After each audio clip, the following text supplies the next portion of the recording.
My personal king cake recipe was born in 2022, and to date, it's still the best thing on my channel. And since that time, I've probably made that king cake over 50 times, and I still haven't found a way to really improve it.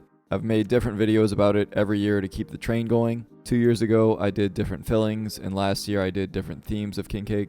This year, I'm just going to change up the icing a little bit because some people have requested a cream cheese frosting.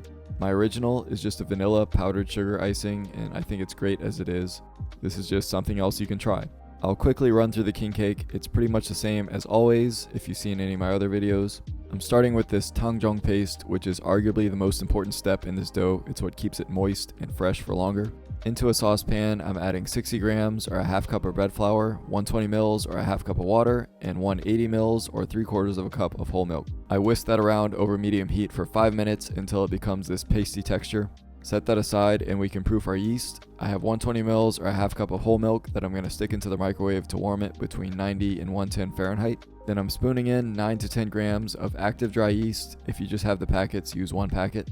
I grab a little bit of the 100 grams or a half cup of sugar that I've already measured and mix that together. Once that sits for 5 minutes, it becomes a frothy boy. And meanwhile there, I'm going to grab my stand mixer bowl and mix the dry ingredients. That's 600 grams or 5 cups of bread flour, 10 grams or 1.5 teaspoons of kosher salt, the rest of the granulated sugar, and I start to mix by hand with the dough hook before ceremoniously forgetting to grate in the nutmeg. I also forgot to grate in a few seconds worth of nutmeg. Just pretend I didn't forget to grate in some fresh nutmeg here. Just a few seconds of that, and then I can add this to my stand mixer and then add in my Tangzhong and my frothy boy. I'll start to mix on low speed, and then I'll slowly add in 2 whole eggs plus 2 egg yolks, 1 yolk at a time. Once those get incorporated, the dough should become more cohesive, albeit wet. But at that point, I'll have 1 whole stick or 113 grams of softened butter, very softened butter. I'm just going to knife in little chunks about a tablespoon at a time until those are incorporated.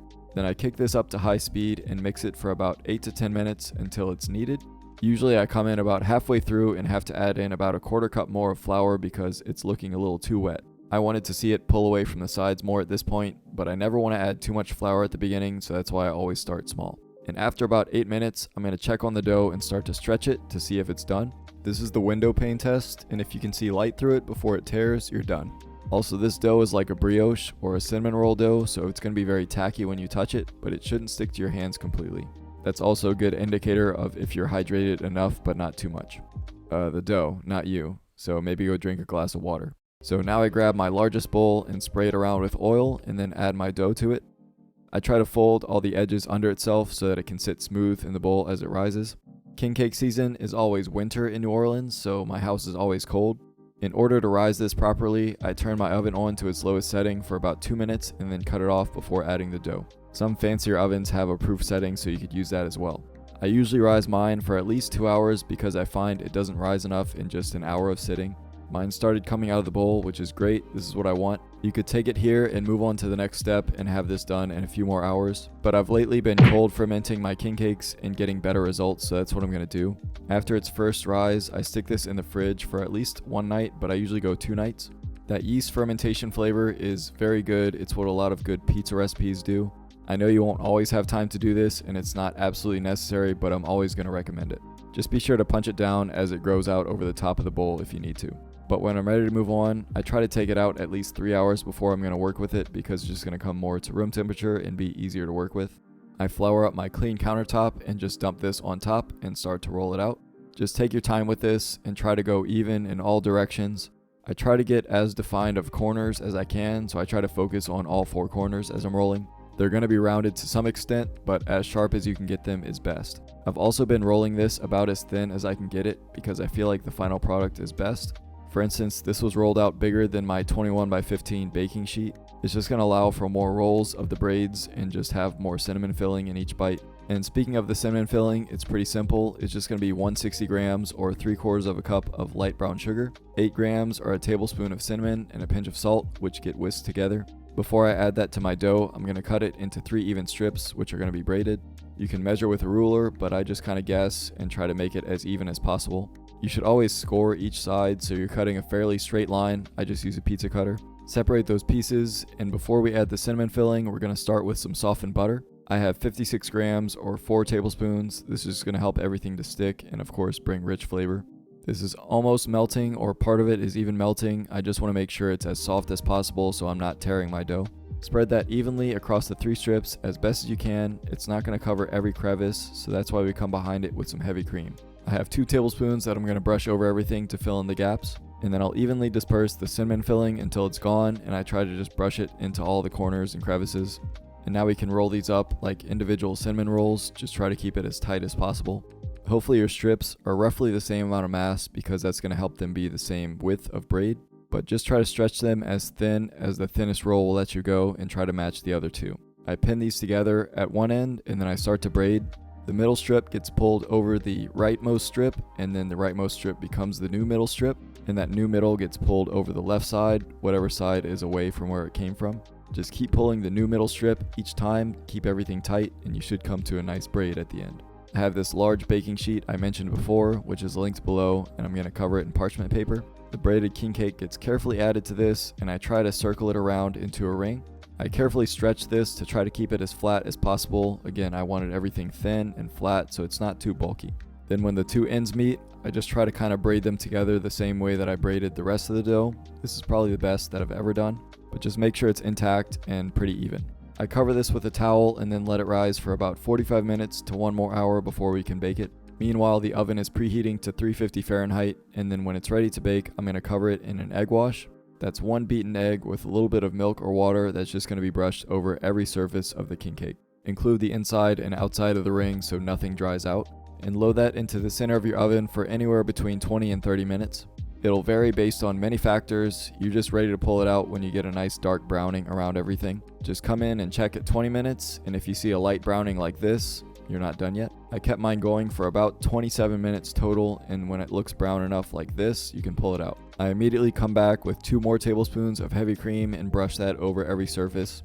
Let that soak into the cake, which will soften up the crispy edges and bring a nice rich flavor. This cake will rest for about 5 minutes on the baking sheet, and then I can transfer it to a wire rack to cool completely. And in that time, we can make the icing, which if you want the original vanilla one, just go back to any of my other videos, but we're going to do a cream cheese frosting here. That starts with 115 grams or 4 ounces or a half block of cream cheese. I'm adding another 56 grams or 4 tablespoons of butter. Just make sure both of these are nicely softened so they're easy to mix. I added 5 grams or a teaspoon of lemon juice, which I meant to add on the next step, but it's fine here. First, we cream together the cream cheese and the butter just to make sure they're evenly incorporated and fluffy. Probably better done with some kind of electric mixer, but you can do it by hand with a spatula. After a few minutes, you'll have cohesive dairy spread. Then I'm adding a splash of vanilla extract and then about a tablespoon or 10 grams of corn syrup. Then 240 grams or a cup and a half of powdered sugar, which I'm going to pass through a sieve. Once that's in, you can start to mix this with little splashes of whole milk until you get to your desired consistency. Add tiny bits at a time because once the sugar dissolves, this is going to really become thin quickly. But keep mixing and adding little splashes of whole milk until you get where you want it to be. I usually opt for a thicker glaze as opposed to thinner, but you can do what you want. I look for mine to be slightly liquidy, that'll sort of fall off the whisk, but not really flow off of it. Like, I don't want it to fall off until I start shaking the whisk or spatula. This is actually a little thinner than I probably would have wanted it to be, but the cream cheese kind of changed things for me. Either way, this is good to go. I wait until the king cake is completely cooled, which takes about a couple of hours before I ice it because I don't want to melt that. But I'll just strategically place the icing all around the cake and try to make it even. Spread that around and get a little bit of the edges until you run out of icing.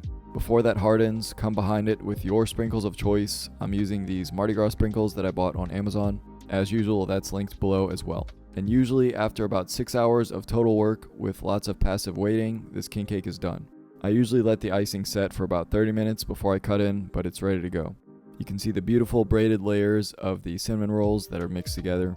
Again, this is super soft, which you're not going to find with most king cakes that you buy locally. I don't know, to me most of them are dry and crunchy, but I guess that's what happens with mass-produced stuff. But if I could recommend you to make anything on my channel, this is always going to be the answer. Join the over 100 people that have tried this and have provided positive feedback. But as per tradition, let's get to the taste test.